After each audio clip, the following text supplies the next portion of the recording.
Hello बच्चों, आइए इस प्रश्न को देखते हैं। पीसीएल 5 की संरचना के संदर्भ में निम्न में से कौन सा कथन सही है। और इस प्रश्न से संबंधित हमें भिन्न भिन्न 4 विकल्प दिए गए हैं और जिसमें ए विकल्प हमें दिया गया है 3 पीसीएल बंद एक तल में होते हैं तथा 2 पीसीएल बंद भूमध्यवर्ती तल अर्थात इक्विटोरियल प्लेन के ऊपर व नीचे होते हैं। बी विकल्प की यदि हम बात करते हैं 5 सीएल बंद समान तल में होते हैं। सभी पीसीएल बंधों में बंद कोण 90 डिग्री होता है। और अंत में डी दिया है सभी पीसीएल बंधों की बंद लंबाई समान होती है। सबसे पहले हम बात करते हैं प्रश्न की मुख्य अवधारणा के विषय में। मुख्य अवधारणा जो कि इस प्रकार होगी। हम जानते हैं कि संयोजकता कोश में जितने इलेक्ट्रॉन विद्यमान होंगे और उन्हीं इलेक्ट्रॉन के हिसाब से पीसीएल अपनी संरचना निरूपित करेगा।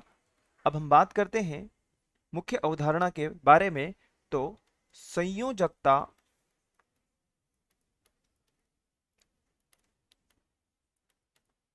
कोश में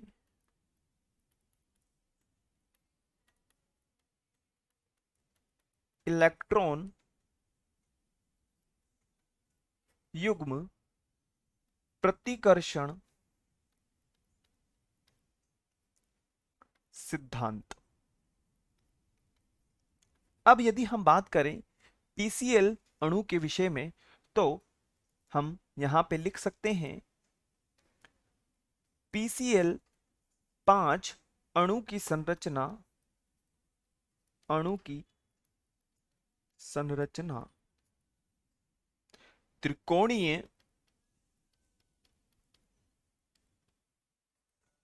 पिरामिडीय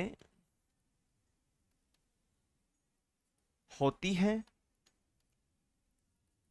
जिसमें 3 बंद एक तल में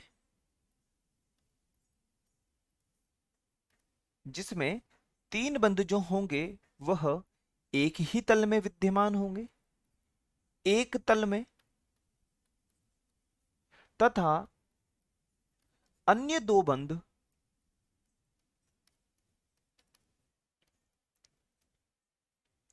तल के ऊपर व नीचे विद्यमान होते हैं।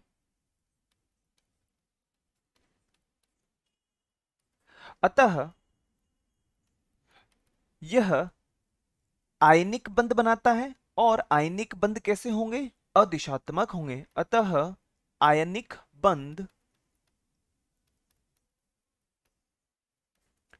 अदिशात्मक होंगे।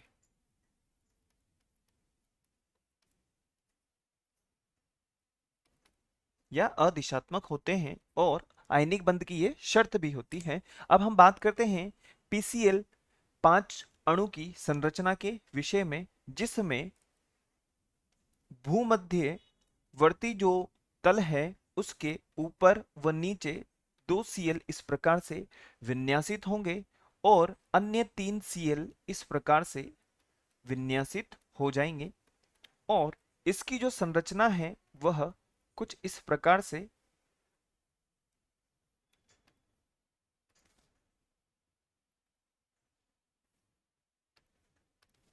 हम निरूपित करेंगे, जो कि हमें दिखाई दे रहा है कि भूमध्यवर्ती जो तल है एक सीएल परमाणु ऊपर व नीचे विद्यमान है और अन्य 3 एक ही तल में विद्यमान हैं।